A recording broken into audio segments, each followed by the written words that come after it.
এক আজরাইল কয়জনের আত্মা নেয়? হ্যাঁ, সবার।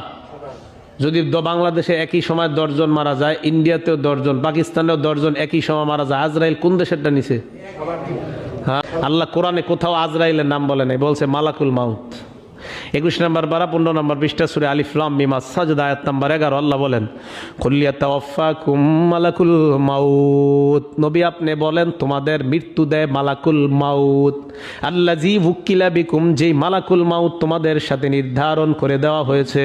এই আয়াত প্রমাণ করে মালাকুল মাউত একজন না একাধিক। মালাকুল মাউতের লিডার হলো আজরাইল। আজরাইলের অধীনে লাখ লাখ ফেরেশতা কাজ করে।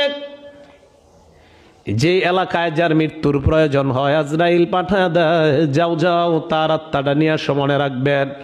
আজরাইল আসতে পারে, তবে উনি হলেন লিডার, যার কাছে যেই ফেরেশতা পাঠানো প্রয়োজন আজরাইল পাঠায় দেয়। এবার মনে রাখবেন আজরাইল হলেন মালাকুল মাউতদের লিডার। মালাকুল মাউত একজন হওয়া এটা জরুরি না, ওনাদের লিডার হলেন আজরাইল, তার অধীনে লক্ষ লক্ষ ফেরেশতা কাজ করে। যেই এলাকায় যখন প্রয়োজন ওই এলাকার আত্মা তখন নিয়ে নেয়।